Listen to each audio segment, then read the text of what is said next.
Alhamdulillah manakala Allah telah memberikan hidayah kepada seseorang sehingga ia dimudahkan untuk berhijrah. Namun seringkali kita jumpai justru Allah memberikan ia ujian dan musibah yang bertubi-tubi.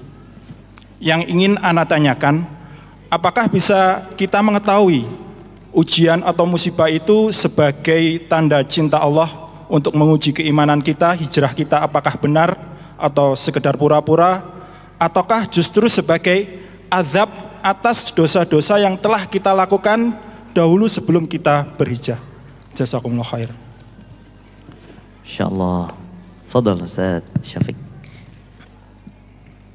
Subhanallah jemaah. Sepertinya itu dirasakan oleh banyak orang yang hijrah. Sebelum dia hijrah, kok hidupnya aman-aman saja. Ketika dia belajar agama, hidupnya semakin sulit. Masalah demi masalah datang silih berganti.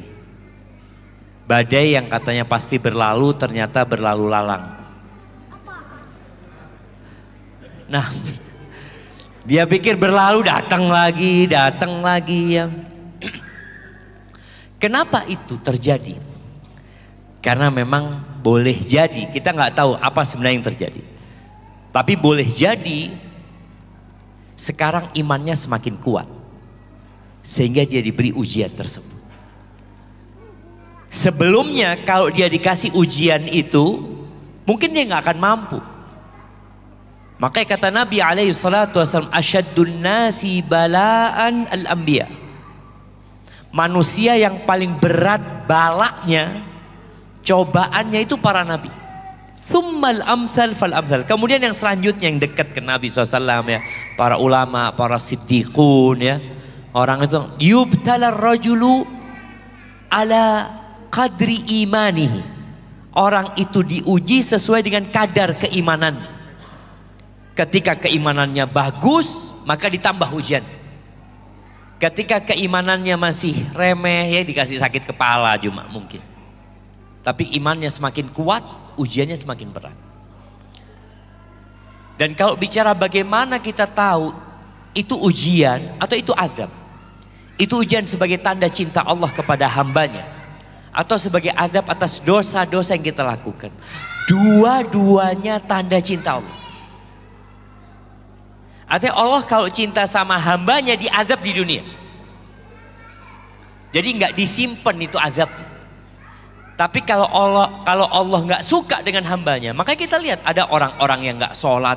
Ya Allah, orang itu nggak pernah ke masjid, nggak pernah sholat, kerjanya nggak benar Ustaz. Tapi rizkinya tambah banyak. Tapi fulan Ustaz baru hijrah bangkrut, keluarganya berantakan. Apa sebenarnya yang terjadi? Ini tanda cinta Allah supaya dia kembali kepada Allah Azza wa Jal. Karena biasanya, kemarin Ustaz Syarif sebutkan, biasanya orang tuh kalau kena musibah itu jadi lebih dekat sama Allah Azza wa Jal. Dia lebih bermunajat, mohon sama Allah Jalla Jalaluh. Ketika Fir'aun dikasih cobaan sama Allah ya, yang bentuk cobaannya itu azab buat mereka. Apa? Siapa yang tahu dengan azab yang Allah berikan kepada kaumnya Fir'aun? Azab kepada kaum Fir'aun. Siapa yang tahu angkat tangan, ada hadiah. Nah, silakan angkat tangan. Yang belakang. Bapak sudah tadi Pak, yang lain mungkin? Ini anaknya siapa ini ada di sini? Oh, anaknya Afif ya. Sekali lagi, azab Fir'aun kepada Fir'aun. Oke, Bapak yang di depan. Apa? Mic, mana mic-nya? Mic-nya Mas? Iya. Satunya adalah kemarau, musim kemarau yang panjang. Salah satunya. Ya. Oke, kita minta yang banyak itu. Apalagi? Apalagi Pak? Saya Google dulu ya. Yang lain dulu mungkin ada yang bisa menambahkan atau yang lebih banyak daripada satu yang sudah disampaikan.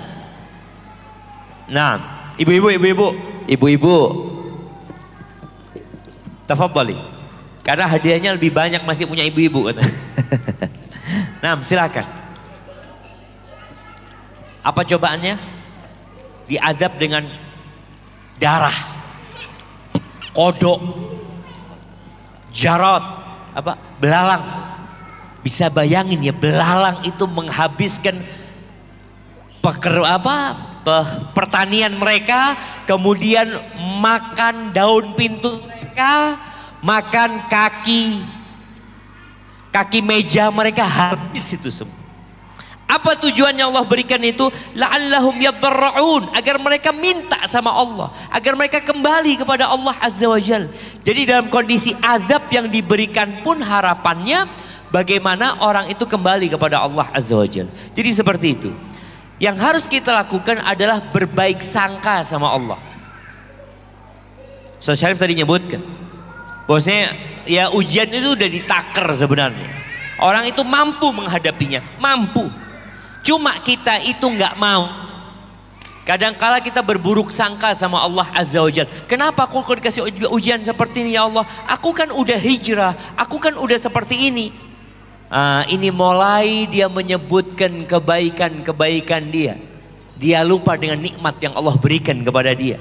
Sejatinya kalau dia dari lahir dan dikasih umur 500 tahun sujud memohon kepada Allah Azza wa Jal, itu tidak akan dapat membalas satu nikmat yang Allah berikan, nikmat mata yang Allah berikan kepadanya.